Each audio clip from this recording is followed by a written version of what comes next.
Agreed to, and I call the member for Perth. Thank you. Thank you. No, I couldn't wait to get out of the starting blocks on this one. This is just the most complete and arrant nonsense. The people that were campaigning for the Road Safety Tribunal were, in fact, the owner-drivers. They were private enterprise. And I know this extremely well, because when I had responsibility for transport in Western Australia, this was a major issue.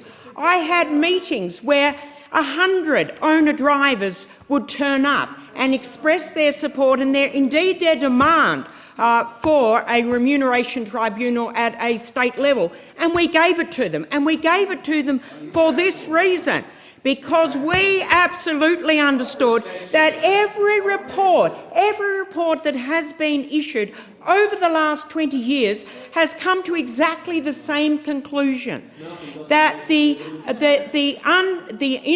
inequality in bargaining power in this industry is forcing these owner-drivers to do things that are unsafe, to push the fatigue boundaries in order to do exactly as you said. These are situations where you've got people that have mortgaged their home to buy their rig, but they are at the mercy of the Coles and the Woolworths driving prices down, down, down, and as they drive prices down, down, down, the prices being offered to these contractors are being driven down, down, down.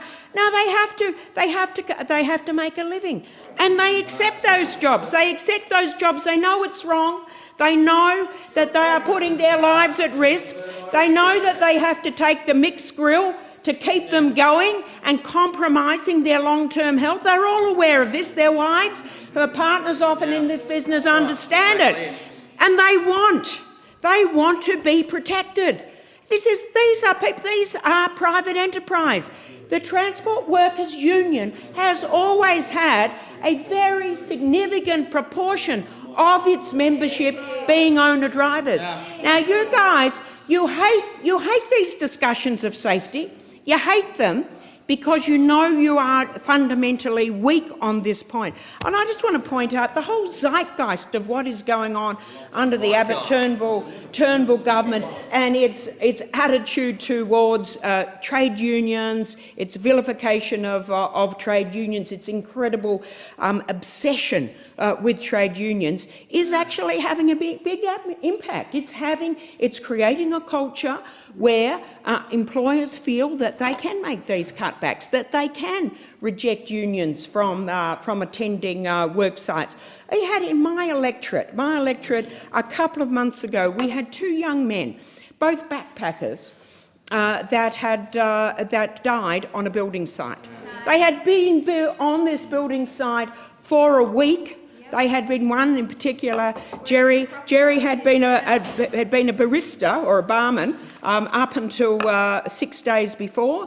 Got his little white card. We think he probably got it online.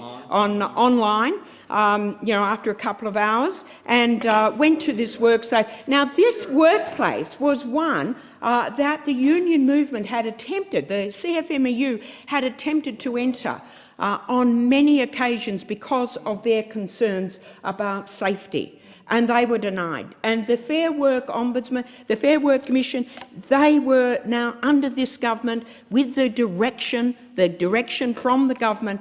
They were focusing on this union. Was this union breaching its rights of entry? They weren't concerned, apparently, by what many people argue were manifestly unsafe working conditions, lack of compliance with a whole set of regulations that are designed to protect workers. So this is not about being anti-employer. In fact, decent employers get angry when we don't do things about those employers that cut corners, that are prepared to put people's lives at risk. It makes it harder for those people that want to do the right thing, people that enjoy their enterprise and believe that they are creating good within the community. They are the ones that have been punished by your absolute obsession and your refusal to acknowledge that we need the trade union movement to ensure that there's proper balance within our society, that there is equality of bargaining. Order. The member for Perth's time has expired.